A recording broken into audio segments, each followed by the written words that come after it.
Fala galera, Gabriel na área. Tô tendo o prazer de receber mais um convidado aí no nosso episódio aqui do Gilcast.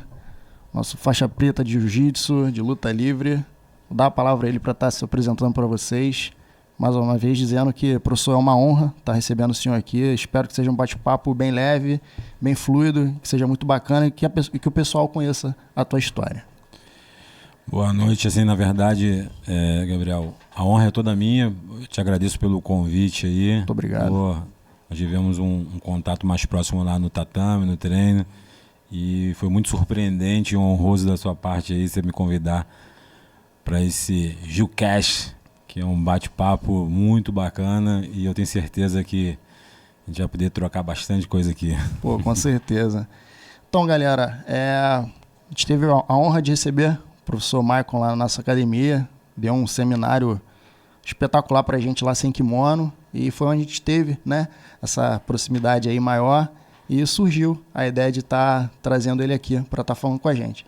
Então, professor, a gente gosta muito de falar de vida, de boas ideias, mas não tem por onde correr, a gente tem que começar pela tua origem nas artes marciais. Como que foi a tua origem no mundo da luta? Então, na verdade, a luta entra na minha vida de uma forma muito peculiar, né? Assim, eu era de um outro esporte, eu era atleta de futebol, fui até os juniores, assim, no Campo Grande. Então, meu sonho era ser jogador de futebol, eu nunca gostei de arte marcial. E até que meu irmão na faculdade, desculpa, na Rural, tinha a matéria Judô 1, Judô 2, ele chegou em casa mostrando algumas coisas e um amigo dele levou uma fita, na época, era aquela de videocassete. A gente não tinha internet aqui ainda, não tinha TV a cabo, nada disso. E o amigo dele morava em Botafogo e levou para eles moravam na Rural, levou lá para casa. Eu vi um cara magrinho, batendo em todo mundo, mais forte, mais pesado. Eu até perguntei a ele se aquilo era verdade e tal, enfim. Ele falou que era no jiu-jitsu, eu nunca tinha ouvido falar, vale tudo e tal. Eu falei, pô, como eu era um cara bem magrinho também no futebol, eu às vezes me destacava um pouco lá, jogava com os caras mais velhos, os caras às vezes vinham pra bater e tal. Eu falei, cara, é uma forma de eu me defender, eu acho que eu vou aprender isso, porque é possível um magrinho poder... E foi assim que começou, e aí eu pedi a orientação a ele, a gente ficava em casa lá me mostrando as coisas. Eu falei, vou procurar uma academia desse tal de jiu-jitsu aí pra poder... Aí alguns amigos me indicaram, na verdade não era o jiu-jitsu, a academia perto da minha casa, tinha karatê e judô. E eu comecei treinando lá. Só que naquela época, isso foi em 96, em março. Pô, os treinos eram muito raiz, né, cara? Então, às vezes, o professor tirava a gandola e tinha taparia, aquela coisa toda. E eu não tinha condições, fui procurar academia de jiu-jitsu, eu não tinha condições de pagar, era muito caro na época. E aí, a luta livre surgiu meio que por acaso. Esse meu amigo do meu irmão que fez faculdade com ele dava aula de jiu-jitsu também, e nessa época ele já estava começando a introduzir a luta livre. Foi no momento que ele me convidou para ir na academia dele, eu fui lá, dei um treino de jiu-jitsu, mas num outro horário tinha a luta livre. Aí eu me apaixonei, assim, eu gostei muito porque era uma coisa muito natural, sem kimono e tal, mas eu queria aprender a luta. Fiz um pouquinho de jiu-jitsu, não chegou nem um mês, ele meio que parou de dar o jiu-jitsu, ficou só com a luta livre. E foi o que eu tinha ali no momento. E aí fui treinando, fui me destacando, fui gostando, e até que eu larguei o futebol e dei seguimento na luta. Então, na época, na academia, a gente tinha treinado muito esse negócio de vale tudo e tudo mais. Então tinha treinos de Muay Thai, de boxe, de wrestling. Então a gente fazia um treino muito completo. Entendi. E o chão era o sem kimono. Aí chegou uma época que o jiu-jitsu ficou de lado e a gente ficou trilhando a luta livre. E eu peguei aquela época da rivalidade, teve muita rivalidade na época, assim, tipo Vasco e Flamengo, a coisa toda assim. Então a gente tinha que defender a nossa bandeira. E eu comecei a me destacar dentro da academia, dentro da equipe, e virei um dos atletas ali de frente. Então eu tinha que meio que honrar a minha equipe na época e o estilo que a gente fazia, porque na época era assim, não dava para fazer duas coisas. E durante muito tempo eu fiquei sem esse contato com o jiu-jitsu. Até que depois de muitos anos ele fechou a academia, não coisou mais com a luta. Eu fui buscar treinos, né? Eu já era instrutor já na época, não, acho que já era preto e tal. Na verdade eu dou aula desde a faixa azul. E dentro do jiu-jitsu, ali no centro esportivo, no MESP, foi que eu conheci outros amigos e era uma oportunidade de eu treinar. Aí eu fui fazer aquela rivalidade que existia, na verdade, eu vi que aquilo não tinha muito sentido e comecei a treinar porque não tinha mais com quem treinar. Comecei a treinar e fiz grandes amizades. Foi aí que eu comecei a gostar e resgatar aquela situação do jiu-jitsu de novo. Mas eu já tinha, uma carreira muito grande na luta, tanto na luta livre como no Vale Tudo. E recomeçar a fazer aquele negócio todo, para mim foi algo motivador. Pô, fiz grandes amizades até hoje e aí foi dando seguimento no jiu-jitsu. E aí onde eu fui ver, eu entendi que o jiu-jitsu a nível profissional seria mais benéfico para minha carreira nesse sentido, como professor. E assim foi, mas paralelamente eu sempre fiz boxe, muay thai, wrestling, eu aprendi que o lutador ele tinha que ser completo, né? Então, assim, a minha visão de luta, de arte marcial, na verdade, eu não consigo, às vezes, separar, assim, ela é muito mais ampla do que na minha cabeça não funciona assim, mas isso aqui é só competição. Para mim, a arte marcial é como um todo. E não só na prática, mas também como filosofia, atitude e tudo mais. Então, assim, desde lá de trás, eu entendi que era isso que eu queria para minha vida. Eu me apaixonei pelo primeiro treino, e eu falei, pô, é isso que eu quero. Eu vou me tornar faixa preta pelo menos um dia na minha vida. Vou botar uma faixa preta na minha cintura e vou subir pelo menos uma vez no ringue. Esse era meu desejo quando eu vi o Royce Gracie lutando, ganhando o UFC. E Deus me proporcionou, na verdade, 3 faixas pretas hoje eu tenho e já subi no ringue mais de 12 vezes, né? Então, quer dizer, graças a Deus, eu acho que os sonhos foram alcançados dentro da luta. E eu tenho muitos ainda aí para realizar. Com certeza, e com louvor. E falando assim, né, das competições e tal, fala pra gente um pouquinho como é que foi a tua vivência, né, e conquistas, né? Você tinha o sonho de subir no ringue, subiu no pódio também na Copa Budokan. Então, a Budokan, pra gente que era da luta livre, era a competição de maior glamour, né? Por quê? Na Copa Budokan, ela não existe categoria de idade, nem faixa. Então é só o peso. Então, por exemplo, a categoria é 60 quilos. Independente, é como se fosse uma DCC. Né? Não tem idade, só peso. Não tem faixa e não tem idade. Master, nada. Tu ali se inscreveu. E na minha época, você lutava com pessoas que você via na televisão, que eram os seus ídolos, né? Os grandes lutadores de Vale Tudo naquela época, eles entravam na Budokan como uma forma de se testar ali. E é uma competição muito singular porque as regras dela são muito diferentes de qualquer outra competição. Valia bate-estaca, vale até hoje, né? Bate-estaca, cervical. Então era um mini vale tudo sem pancada. Então não era todo mundo que entrava, assim, mas o nível era muito alto, né? Então você via grandes expoentes da luta, não só da luta livre, mas do jiu-jitsu também, alguns atletas. E eu lembro que da minha primeira vez eu tive 2 vitórias e fiquei na quarta de final, perdi a quarta de final. E era uma vez por ano, né? Nessa época não tinha muitas competições. E a competição, a Budokan sempre foi o sonho da nossa época lá. Quem ganhasse a Copa Budokan era um cara que seria muito respeitado. E a gente almejava isso porque você imagina, eu era faixa azul na época, lutar com pessoas que podiam ser pretas e tudo mais. Depois que eu ganhei a primeira, eu fui pegando experiência e confiança, né? Aí eu adquiri essa confiança pessoal e eu acredito o respeito do público também. E não parei mais de lutar. E assim, hoje eu sou o recordista com 9 títulos, né? Nossa. O segundo, o que tem mais títulos depois de mim, tem 7. E ele parou de lutar, assim, com certeza eu acho muito difícil alguém bater esse recorde. E uma coisa peculiar que, na verdade, eu tenho 9 títulos, mas em 5 categorias diferentes. Eu lutei em 5 categorias diferentes da Budokan. Então, ali, né? hoje a galera... O Gesias até comenta muito assim, você é o rei da Budokan, o cara que tem mais títulos, assim. Então, assim, foi uma coisa que a luta livre me deu. Esse título aí eu tenho muito orgulho de levar, porque é uma das competições mais cascas-grossas, assim, e falada dentro do meio sem kimono, da luta livre. E, graças a Deus, eu sou o cara que acho que represento bem. Pô, com certeza. 9 vezes, um campeonato bem disputado como não é para qualquer um.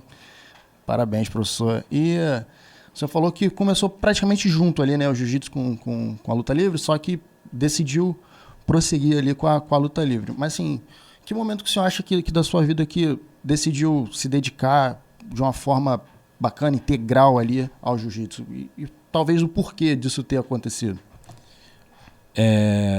Então, porque assim, na época era inviável o cara praticar as 2 lutas, assim, era muito difícil mesmo. Para você ter ideia, nem se visitava a academia, né? Era uma coisa muito, tinha aquele código ali, era muito difícil. O que aconteceu? A academia onde eu treinava, ela fechou, o professor fechou a academia, quis mudar de ramo, e a gente ficou meio que órfão ali, né? Eu já tinha alguns alunos, eu falei, cara, como é que eu vou fazer agora e tal? E na verdade, eu tava com um filho pequeno na época e meu sustento era da luta, sempre dei aula, dava aula, né?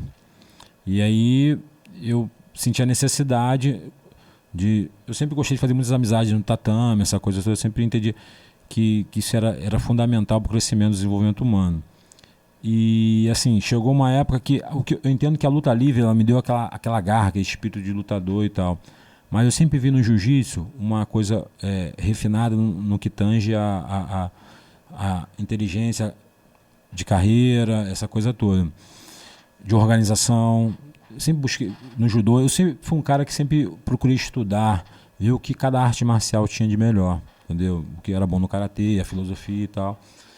E nesse momento, acho que foi por volta de 2003, desculpa, foi quando eu comecei a competir mais no jiu-jitsu, né? Eu agradeço até o meu mestre Júlio César, que foi um cara que me incentivou muito. Ele me deu um kimono na época, vai treinar, o jiu-jitsu é a mesma coisa, só muda as regras, vem treinar. E eu não tinha mais treino sem kimono. Eu treinava vale tudo, porque na época era o sonho que eu queria ficar lutando, e o treino de chão eu fazia praticamente de kimono, que era com a galera do jiu-jitsu. Na época do Messi tinha muita gente, muita. E eu fiz grandes amizades aí. E ali eu vi que tinha um caminho a percorrer e que eu tinha que acreditar em alguma coisa para poder lá na frente dar certo. Chegou quando eu já era faixa roxa, o Júlio conversou comigo sobre algumas coisas que estavam acontecendo no mundo, de trabalho, professores indo para Abu Dhabi, correndo o mundo, e eu senti a necessidade. A minha carreira como atleta já estava chegando mais para o final, e eu tinha que ter uma visão como professor também. E aí eu comecei a me dedicar não só como lutador, eu comecei a querer aprender a ser um bom professor de jiu-jitsu. Porque no Muay Thai, na luta livre, eu dominava bem, eu já sabia um jogo. Agora, no jiu-jitsu requer alguns detalhes. E quando eu lutava jiu-jitsu, até a faixa roxa, eu tinha muito mais ímpeto de lutador do que um olhar de professor. E aí foi quando virou a chave, o Júlio me falou comigo sobre uma oportunidade que estavam acontecendo para alguns professores que estavam indo para fora. E falou, Mike, você, quando tu chegar na marrom, eu penso. E aí eu vi essa oportunidade de ouro, ninguém tinha feito isso por mim até então. E eu procurei me dedicar para se tornar um professor de jiu-jitsu de excelência. E já na roxa ali, aí eu diminuí até a parte de competição e quis estudar para melhorar. Mas mesmo assim, na época, o acesso às informações eram bem precários, né? E era difícil se deslocar para ir. Então eu ficava igual um doido caçando onde é que tinha o melhor professor, onde é que a didática, aquela coisa toda. E quando eu cheguei na marrom, eu já me senti bem mais confiante. Porque assim, eu sou um cara que eu não gosto de fazer aquilo que eu acho que eu não sou capaz. Eu aceito o desafio, mas eu não me acomodo. Eu vou buscar atrás, vou correr atrás de capacitação. Você pode até me dar o desafio, eu vou aceitar, mas vou capacitar. Tem pessoas que recebem a situação e ficam acomodadas. Eu não gosto disso, né? E aí eu fui me dedicando. Aí na marrom eu voltei a competir, né? Mas estudando para ser o melhor professor que eu pudesse de jiu-jitsu. Porque como eu te falei, né? Muay Thai, luta livre, até o MMA, o wrestling, que eu já tinha feito curso e tal, era uma coisa que a gente estava mais... Só como o kimono tem muito detalhe. E para você ensinar, você tem que estar capacitado para atender aquele aluno que quer competir, aquele aluno que não quer competir. Então não adianta, eu não poderia ser... O cara que só quer se desestressar depois de um dia de trabalho, tem toda essa galera que tem que atender, né? Isso aí. Eu não queria ser só um professor limitado. E foi quando eu comecei a estudar bastante e investir muito no jiu-jitsu, né? E aí as coisas foram acontecendo, conhecendo pessoas maravilhosas e tal, e eu fui tendo essa confiança. Falei, não, agora eu me sinto capaz. E foi o que aconteceu, porque eu tinha muito ímpeto de lutador. Eu tinha muito aquela coisa, mas eu sabia que nem sempre você precisa ser um bom lutador para ser um professor, tem nada a ver uma coisa com a outra. E o jiu-jitsu me trouxe essa situação, entendeu? me inclinou a ter que olhar para esse lado. E aí eu vejo que essa foi a virada. E aí chegou um momento que eu conseguia já atuar tanto numa coisa, tanto na outra, bem tranquilo, entendeu? Eu acho que era o que faltava. Acredito que o senhor estava atrás daquele refinamento total para ser um professor, um mestre ali com totais condições, né? Porque, como você falou, eu vejo que você é uma pessoa que gosta de fazer tudo bem feito, né? Não queria fazer a parada de qualquer forma, queria fazer de forma plena. Tanto que eu passei em todas as faixas no jiu-jitsu. Eu já era preta de luta livre, comecei de branca assim, meio que... Fiquei rapidinho, acho que 1 mês, 2 meses, eu já fui de azul. Eu transitei em todas as faixas, peguei faixa por faixa, azul, roxa, marrom, preto. Né? Então assim, não é porque eu cheguei de preta... Eu já tinha luta de vale tudo na época, MMA e tal. Eu passei por todas as faixas. Então, isso me trouxe muita bagagem de saber o momento certo. Como eu te falei, quando foi na marrom ali, eu falei, agora o negócio está aqui na porta, eu tenho que correr atrás. Entendeu? E foi quando teve a oportunidade. Eu fui um dos caras que foi selecionado na época, junto com alguns amigos. Eram 20 professores de F-Team, mas aconteceu um problema lá na época, que um brasileiro que era coordenador na época lá, aconteceu alguma situação que não foi legal, e aí vetou a ida dos professores e tal, aí ficou aquela coisa parada, e foi até muito frustrante para mim, que eu já tinha criado expectativa, tirado passaporte, família. Imagina, frustração, né? E um plano de carreira brilhante, uma coisa que a gente via que nunca tinha acontecido aqui, e aí não deu certo. Aí eu fiquei com aquele negócio, tem que ir um dia, vou ter que ir um dia, mas graças a Deus deu tudo certo. E assim, professor, uma coisa que eu acho bem interessante, o senhor citou aqui o nome do professor Júlio, né, mestre Júlio, não é a primeira pessoa que fala, assim, eu ainda não conheço pessoalmente, espero ter essa oportunidade um dia, mas ele é um professor, um mestre que ele visa muito, né, que as pessoas que estão ao redor dele, né, cresçam, tenham oportunidades. Eu acho muito bacana esse lado, né, que ele tem de carregar todo mundo que está perto dele ali para crescer. Eu acho muito bacana. O senhor pode falar alguma coisa aí sobre isso? É uma honra. Cara, o Júlio é um ser humano fora de série, é uma das pessoas... É uma pessoa muito importante na minha vida, né? Eu devo muito a ele. Se chegar cheguei onde eu cheguei e estou caminhando, ele é um cara que eu me espelho muito também, como líder, como ser humano, assim. É um cara que, cara, assim, é difícil, é quase uma unanimidade. O Júlio é um cara que, se tiver que falar olho no olho, vai falar com você, e é um cara que está sempre... Uma palavra que ele usa sempre, que ele fala o seguinte, cara, eu procuro olhar o melhor de cada um. Eu sei que defeito todo mundo tem, mas não adianta eu ficar olhando os defeitos, eu tenho que olhar a qualidade. Então eu procuro extrair isso. Então eu acho que isso reflete o sucesso que é onde ele está. Assim, também começou com aquele jiu-jitsu, né? Veio de baixo, do subúrbio, cresceu. Quer dizer, é uma inspiração porque, por exemplo, é um cara que... Quem está começando vai se esperar, o cara que se formou na faculdade, o cara tem esse respaldo, é um professor, é um mestre. Então, assim, o Júlio é esse tipo de pessoa que tu tá do lado dele, você se sente importante, ele está sempre querendo te motivar, né? Fala as verdades, fala o que é necessário, mas é sempre procurando olhar o bom do ser humano. Entendeu? Porque eu acho que no mundo de hoje tá muita coisa ruim, né? E a gente tende a olhar para essa coisa, esse cara não faz isso e tal, não sei o quê. Particularmente falando, cara, eu só tenho que agradecer. Eu sou um cara privilegiado de tê-lo como professor, na verdade, né? Ele é um professor direto de jiu-jitsu. Eu tive outros professores de outras modalidades, mas é o cara que hoje eu tenho mais contato, mesmo não tendo direto, mas toda vez que eu ligo me atende, tiro dúvida e tal. E um cara que me deu muitas oportunidades, né? Assim, e é um exemplo para mim, é um cara que eu me espelho muito, assim, como eu te falei. Se um dia eu conseguir chegar ali próximo à metade que ele conseguiu, eu vou estar bem. E eu procuro levar esses ensinamentos que eu tive com ele para os meus alunos também, entendeu? Então, assim, eu só tenho coisas boas para falar do Júlio. Excelente, excelente. Professor, aí, falando um pouquinho, né, agora dessa sua vivência no jiu-jitsu e tal, como foi que surgiu a MMA Team? Fala pra gente como é que foi esse desenvolvimento pra gente. Então, como eu falei, eu era de uma outra equipe, né? Eu era aluno, aí virei instrutor e tal, eu representava de luta livre uma outra equipe, e essa equipe... ela acabou, o professor fechou a academia, quis seguir para outro caminho. Pô, achei na época, falei, cara, mas pô, como? Você tem muita gente aí que precisa de você, que carrega a sua bandeira e tal, como você vai fazer isso? Não, não, é isso e tal. Decidiu. Aí eu conversei com ele, falei, pô, eu posso dar continuidade ao nome para não deixar morrer e tal, seguir. Ele falou, não, eu quero que isso acabe, eu quero esquecer com isso e tal, acho que isso ficou até aqui, foi bom. Falei, e aquilo era tudo, aquilo eu carregava com o meu coração, né? E aí eu falei, pô, tá bom, e agora? Eu vou ver de quê? Sair assim, com a mão na frente e outra atrás, sem nada, sem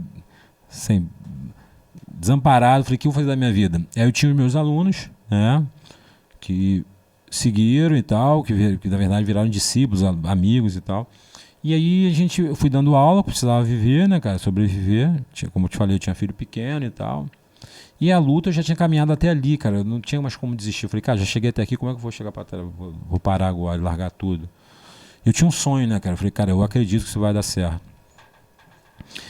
E os graduados eu sentava, na verdade, a gente ficou decidindo qual vai ser o nome e tal. Pô, não tem, não dá, isso, pô, já tem, vamos juntar, não sei o quê. Aí eu tinha um aluno na época que, na verdade, quando eu comecei a lutar, ele já era graduado de karatê e ele tinha um espaço, ele chamou para a sociedade, mas ele depois virou meu aluno de luta livre na época, né?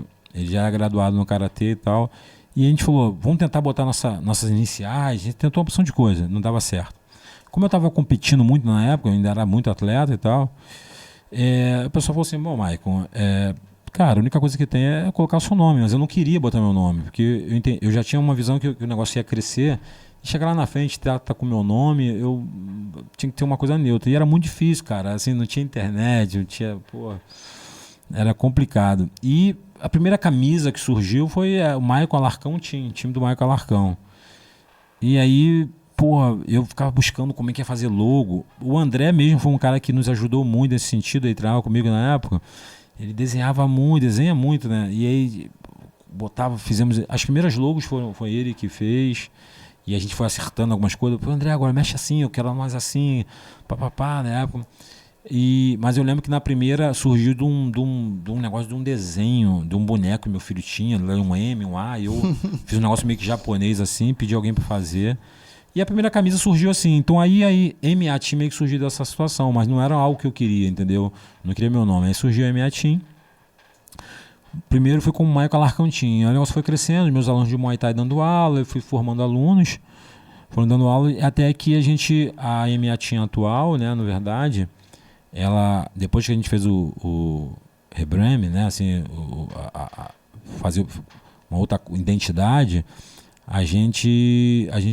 uma pessoa nos orientou, né, para desvincular um pouco só o meu nome e tal, nós já tinha uma proporção maior. E eu adorei, porque era algo que eu não queria. Mas agora, como fazer isso? As pessoas já entendiam o que era. Mas ele conseguiu fazer um negócio bem bacana, né? Ele fez uma pesquisa, viu como era a mentalidade da equipe, a filosofia da equipe, como era dos alunos, né? De procurar a qualidade de vida, aquela coisa, a mudança do ser humano com a arte marcial. E ela virou, no caso, a Mind Art, né? Porque, tipo, a coisa da mente, a força da mente, a mudança da mente, e a arte e a técnica, entendeu? Então, buscou essa situação by Maicon Alarcão, porque surgiu comigo e tal, mas a ideia é que a MA realmente ela se tornasse cada vez mais própria ali, e as pessoas que são nossos alunos podiam usufruir disso e dar continuidade, dar oportunidade de trabalho também. Foi assim que surgiu. Como eu te falei, eu sou versado em outras artes marciais, então eu tenho aluno de Muay Thai, eu tenho aluno de boxe, eu tenho aluno de luta livre. Eu ainda não tenho preta de jiu-jitsu, né? Porque foi uma coisa que eu te falei mais recente, a gente vai ter ainda, mas eu tenho algumas pessoas que já estão ensinando, monitores, instrutores. E eu tenho alunos de luta livre e tal. Então hoje a MA Team são pessoas, ela se tornou, tá bem maior, né, do que quando a gente iniciou e tal. E hoje a gente dá oportunidade às pessoas darem aula e de alguma forma sobreviver da luta, né, de uma forma digna, assim, honrosa, né. E não só na parte técnica, cara, eu vejo a MA Team hoje como uma escola de vida. Porque, assim, eu te dou exemplo, eu tenho alunos que começaram com a gente, assim, que às vezes, na época, os caras não tinham nem o ensino médio, hoje estão na faculdade, entendeu? Então, isso para mim é uma vitória. Não só as medalhas e os títulos que eu tenho, a gente tem bastante competidor, mas mudar a vida da pessoa como um todo, socialmente falando. Então, isso aí é uma das minhas missões, né, com a MMA Team. Então, a MMA Team não é só uma escola de arte marcial. Ela é uma escola de arte marcial, mas uma escola da vida, né? Como eu falei, hoje o mind, né, é a mente, a mudança de mente, e a arte de fazer, de mudar, de trocar. E eu entendo que a arte marcial é isso, cara. Na verdade, hoje está muito popular e tal, mas muitas pessoas não entendem a filosofia, a essência da arte marcial. A marcial é isso, é você que era um cara agressivo, você mudou, você era um filho assim rebelde, você passa, não é mais. Você é um cara que não gostava de estudar, você passa a aprender a gostar de estudar. Você é um cara que tinha uma visão distorcida das coisas, você volta pro eixo. Então a arte marcial vai muito além do que só lutar, técnicas. Porra, isso aí qualquer pessoa pode fazer.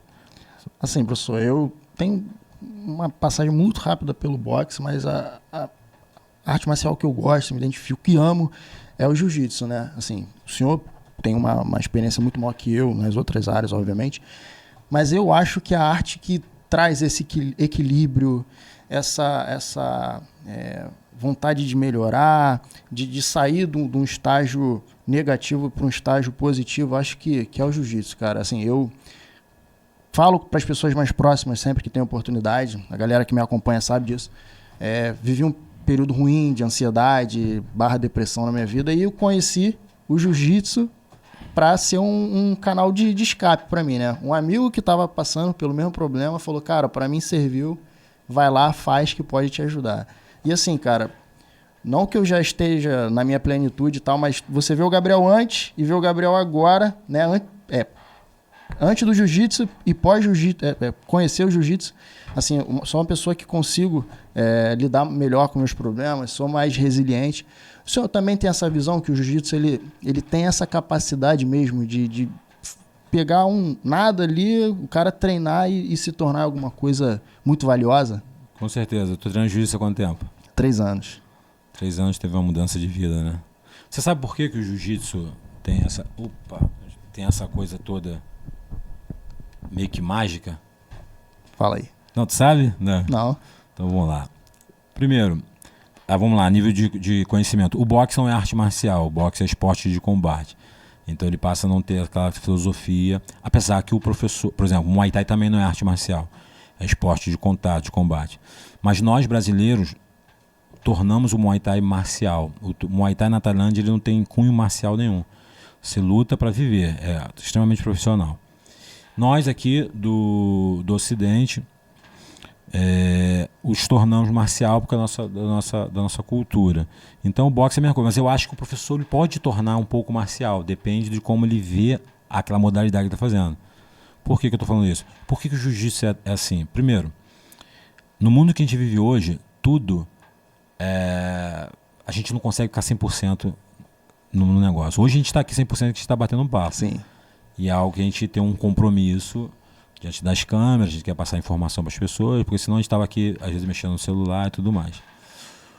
O jiu-jitsu, não tem como você estar no treino se você não tiver 100%. As pessoas vão no show hoje, dos seus maiores ídolos, são fãs.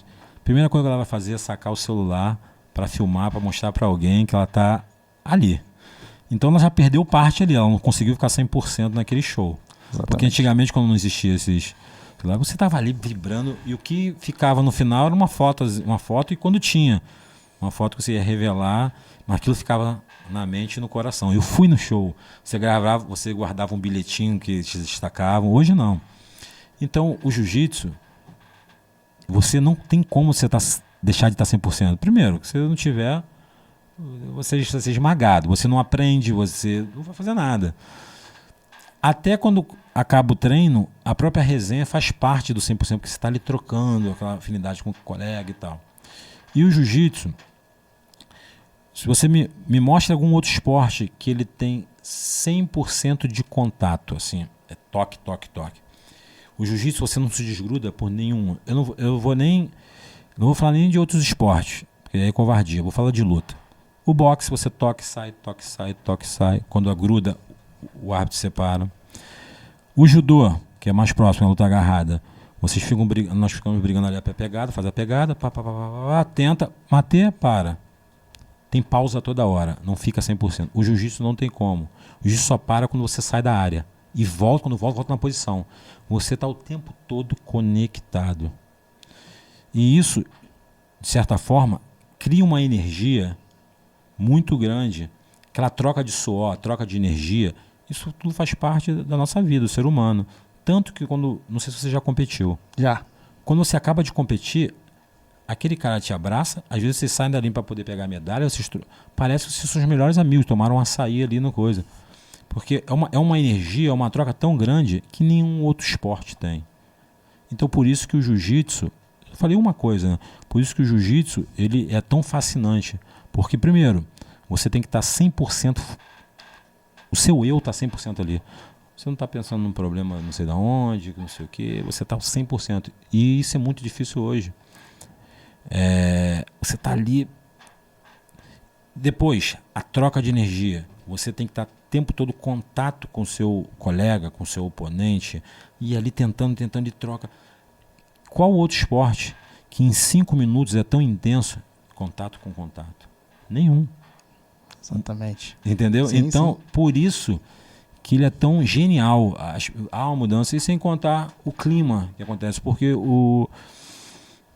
na luta, no jiu-jitsu, você, independente da sua cor, da sua classe social, você é o que você representa ali.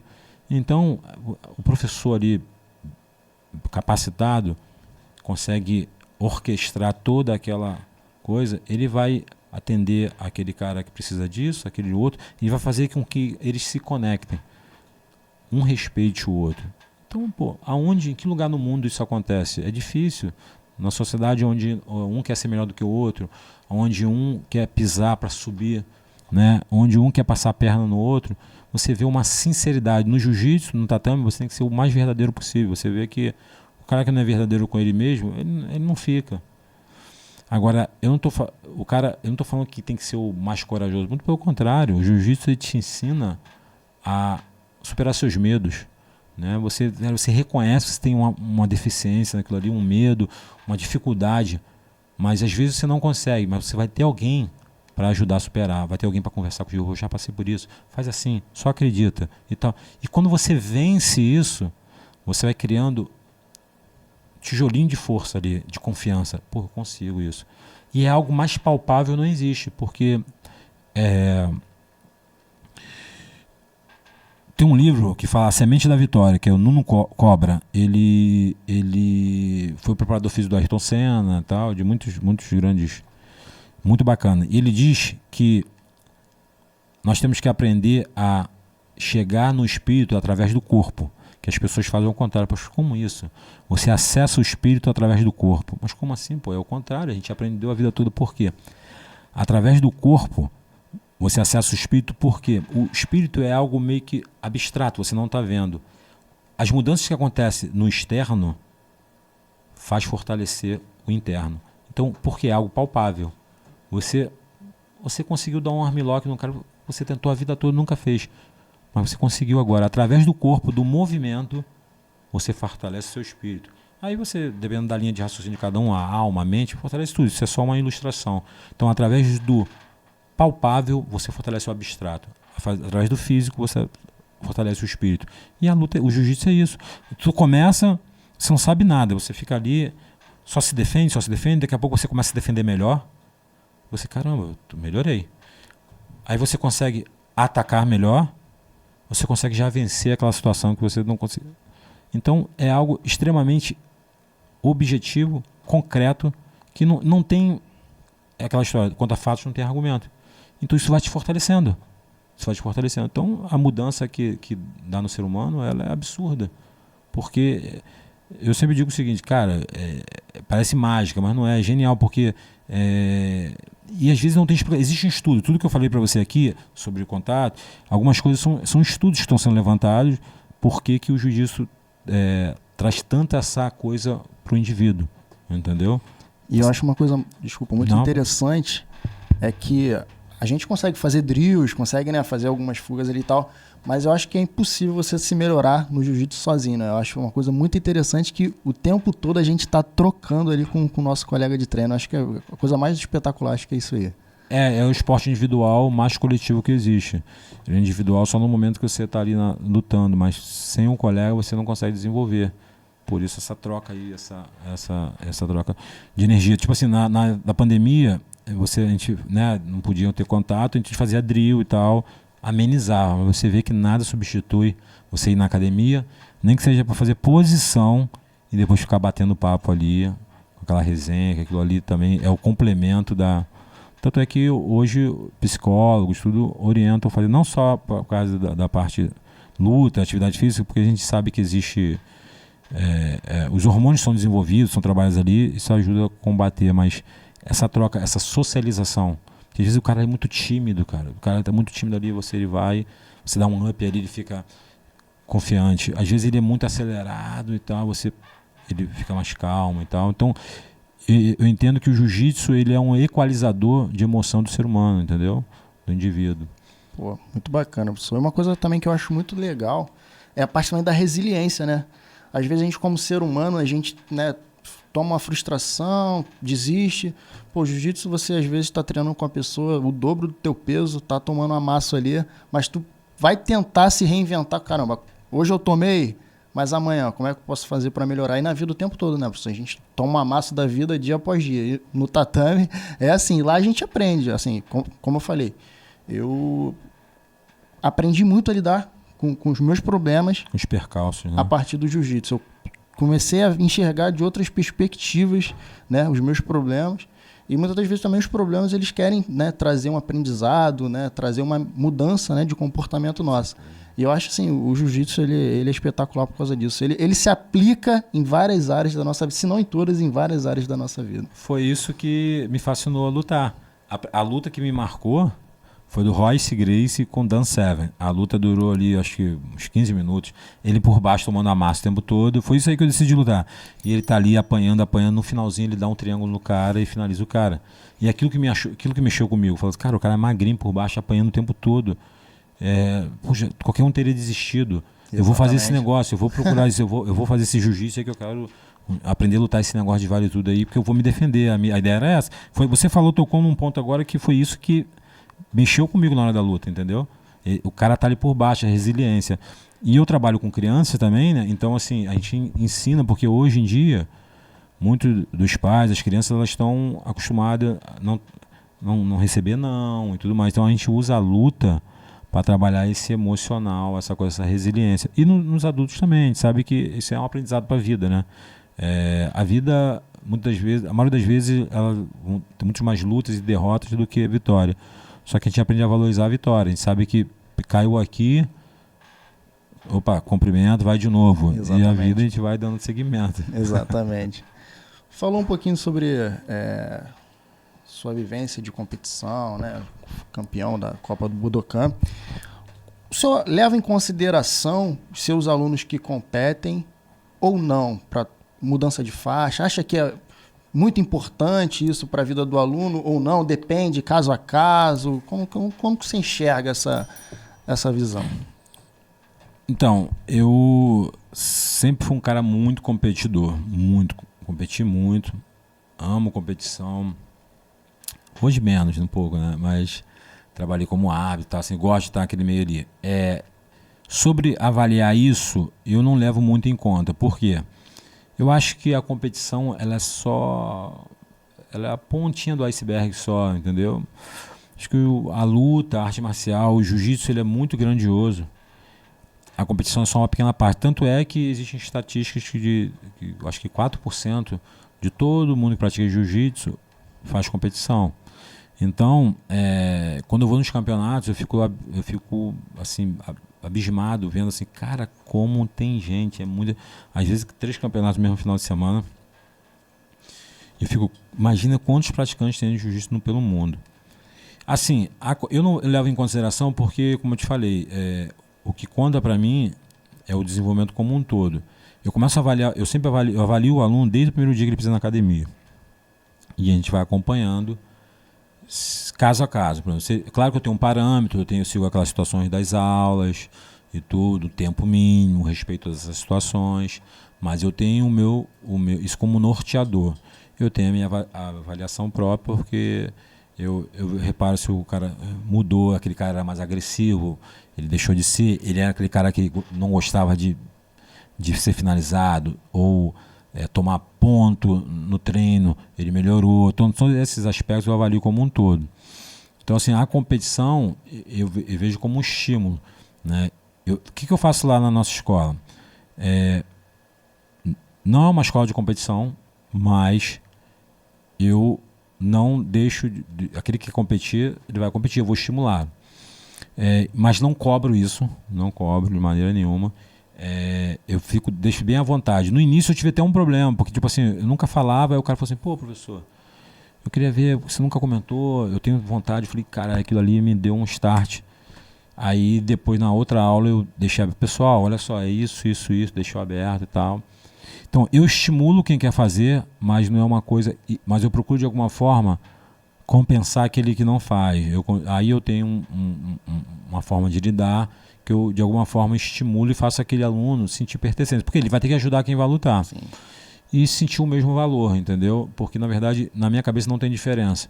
O campeão, ele está como campeão naquele momento. O que eu levo mais em consideração é o campeão da vida. Então, assim, aquele cara que superou às vezes uma depressão, superou um trauma. Isso são medalhas que eu acho que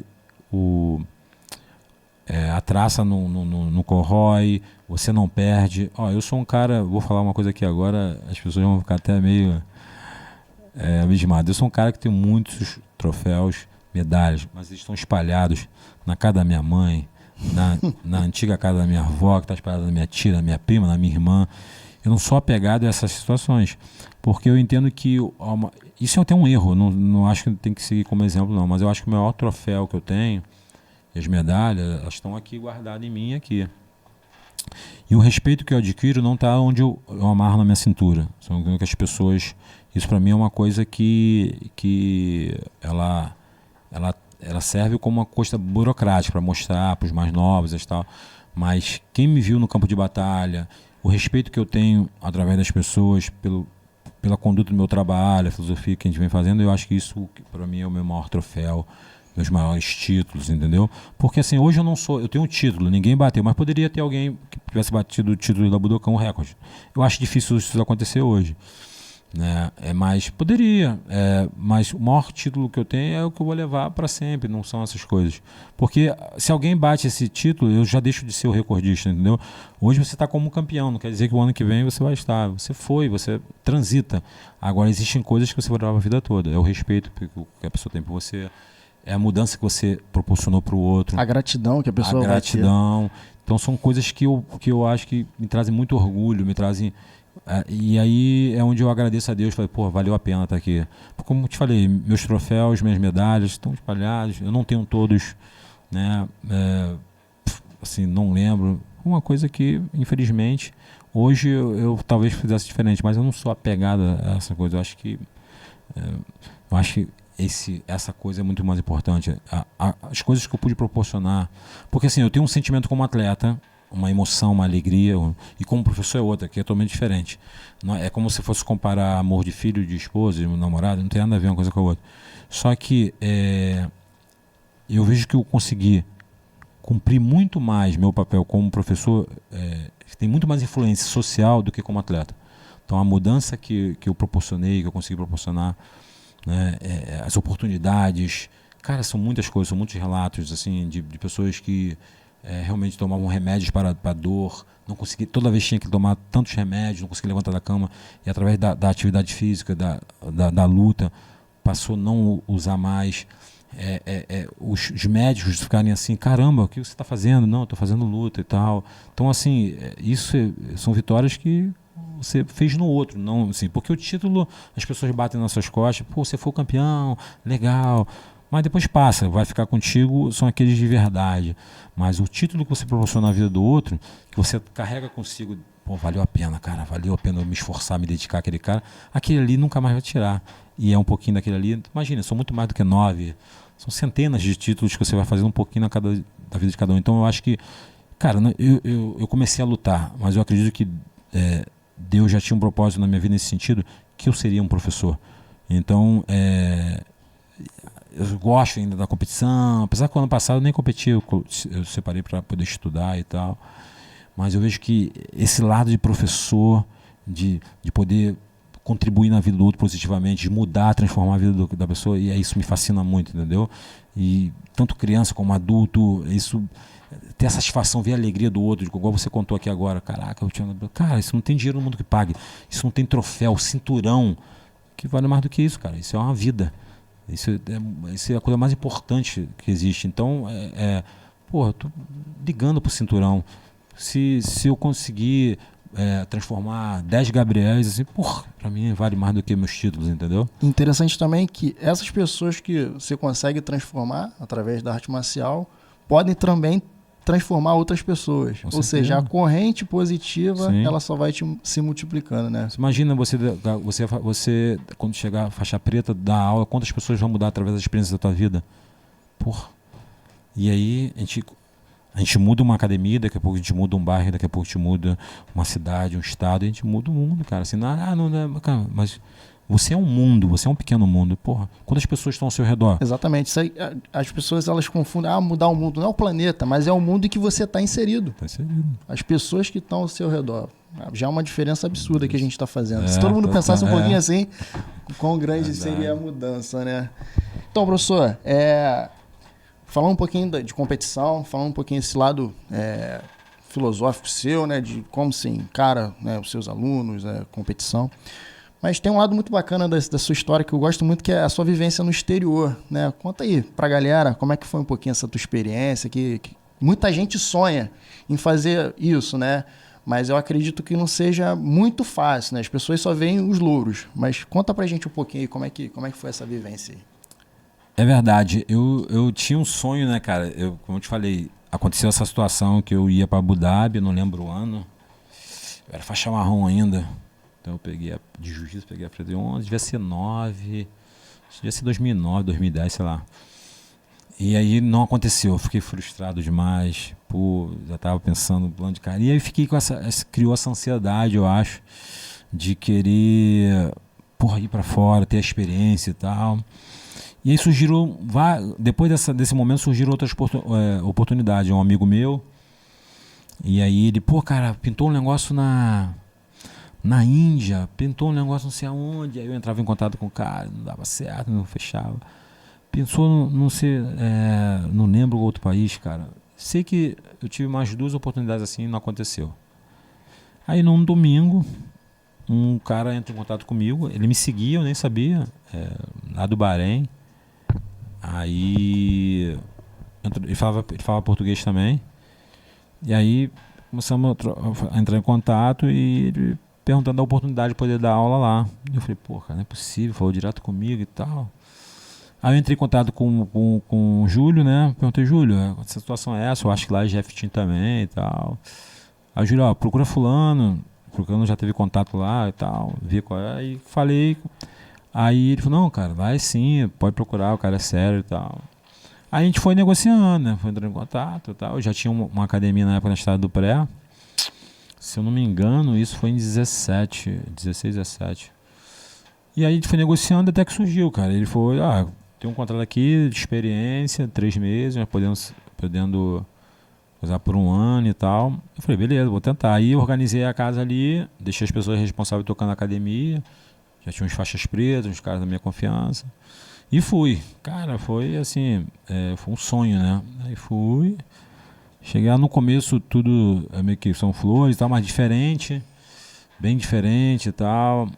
E conheci uma outra cultura, que eu fui pro Bahrein, né? Ali Emirados Árabes, ali bem do lado ali da Arábia Saudita e perto ali de Abu Dhabi, Catar, tudo ali muito perto. Conheci pessoas maravilhosas, cultura assim bem diferente, assim, gostei de muitas coisas, agregou muito,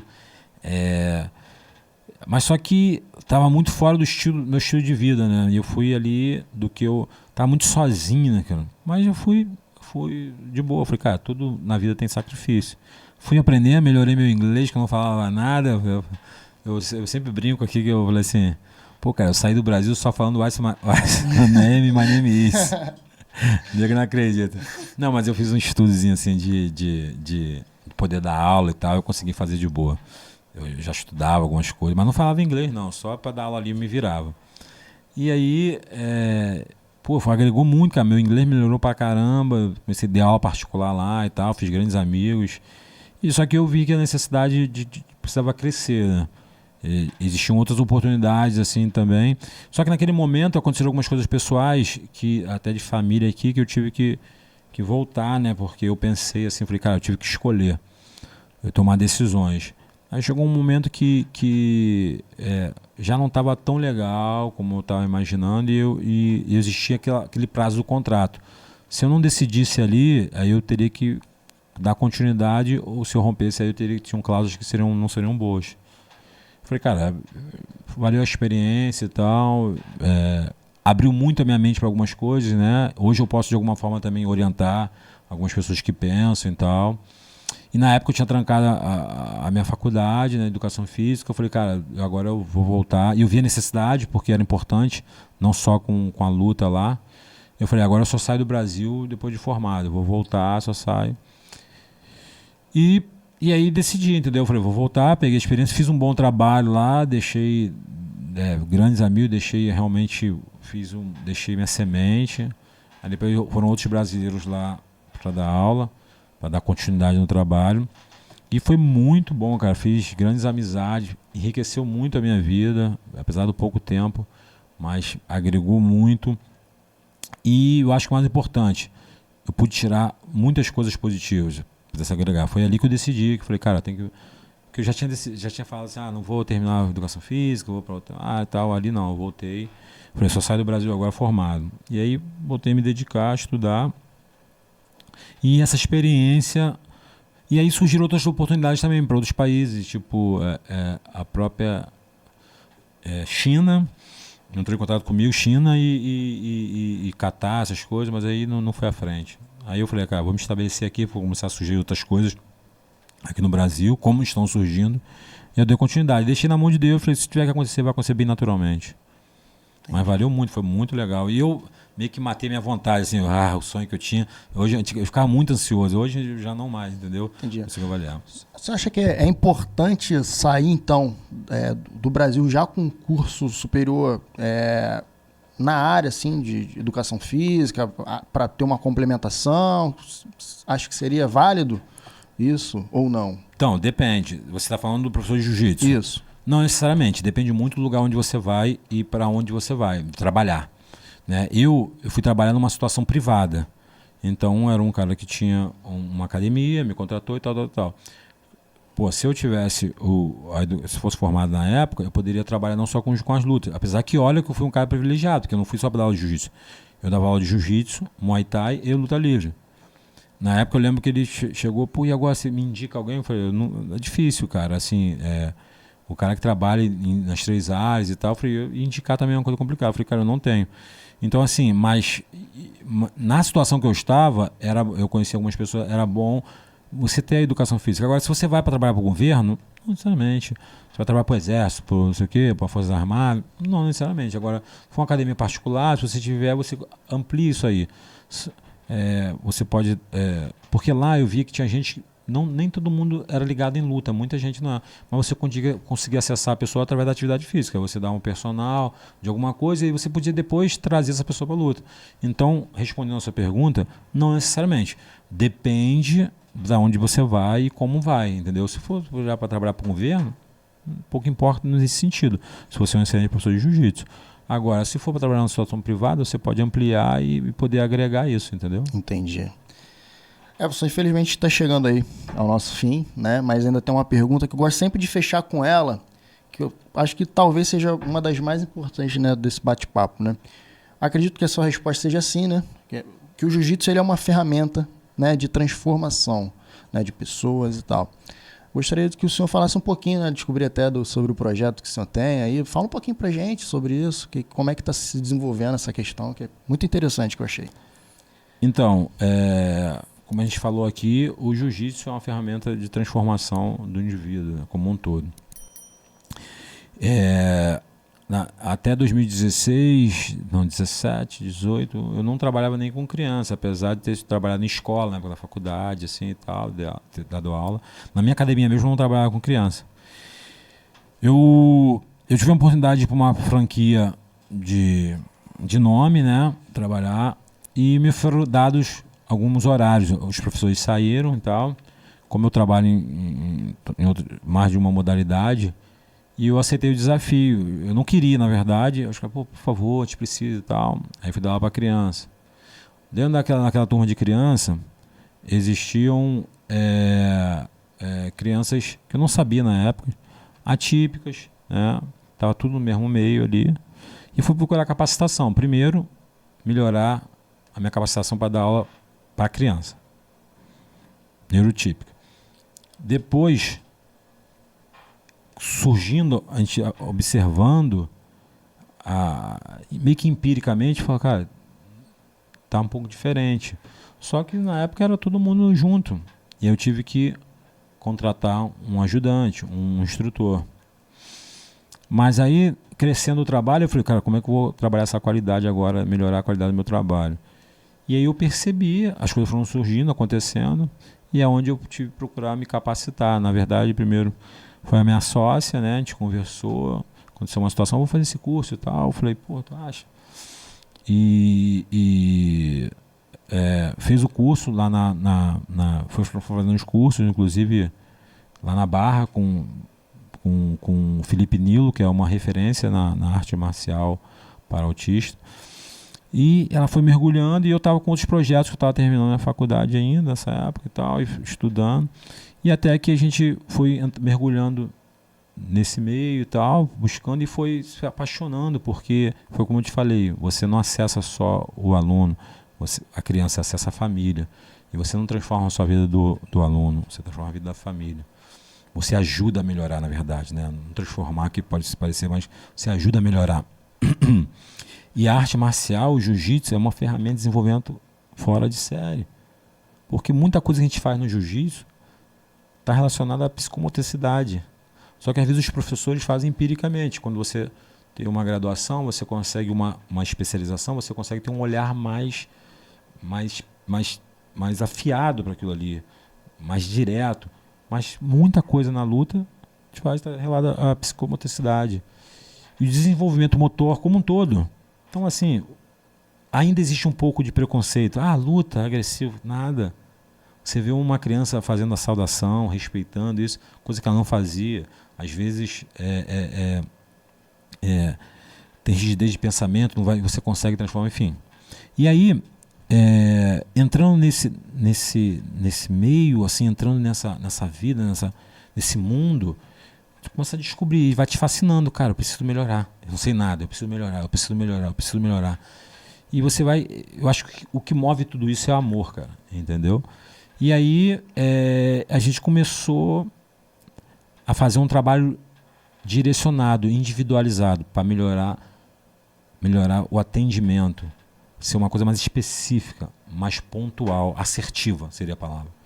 E foi acontecendo, né? Hoje a minha sócia, ela trabalha tanto na clínica do Felipe Nilo, como mais 2 clínicas do Recreio. Recebeu proposta até de não vou nem falar mais de uma academia, uma equipe grande lá na Barra, foi uma grande atleta e tal, enfim. E hoje, na verdade, o que falta são pessoas capacitadas, porque existem muitas demandas.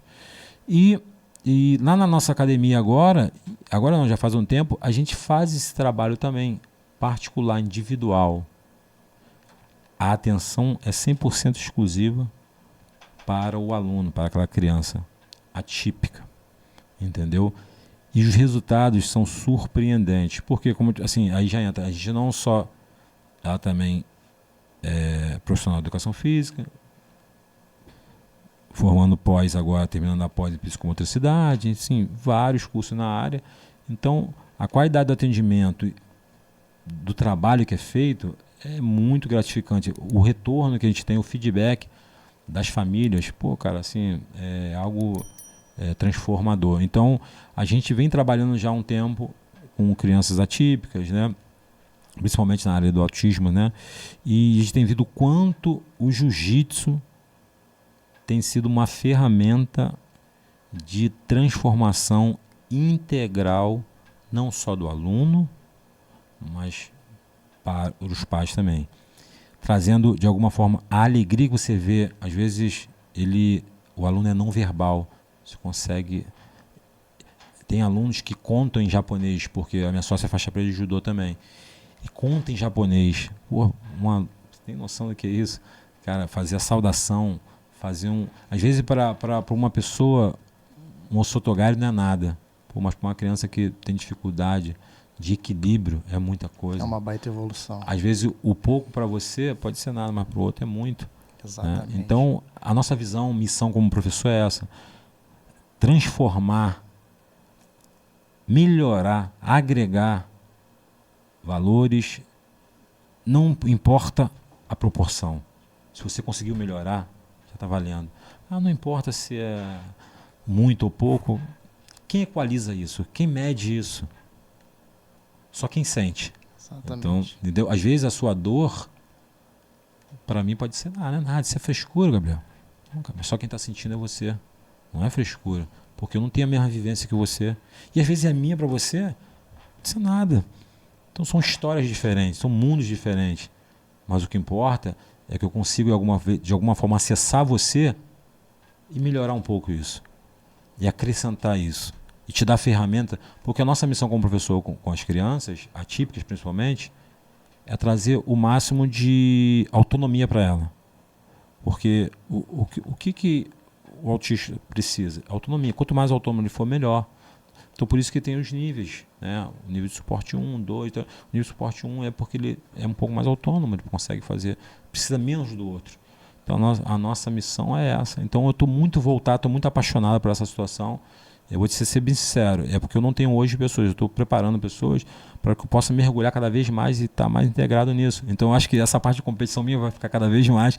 Eu fui deixando para a parte de competição e fui trabalhando com os adultos, normal e tal, aquela coisa toda de boa, e a transformação do adulto. Agora eu já estou entrando para uma outra área que está me fascinando muito, entendeu? Mas eu sempre digo o seguinte, é a transformação de vida integral como um todo, entendeu? As proporções elas vão se dividir naturalmente, mas a nossa missão como professor é essa, a minha missão eu vejo como essa também. É hoje onde eu estou mais apaixonado, imbuído de fazer. E onde o pessoal consegue encontrar esse trabalho para pessoas, né, atípicas, né?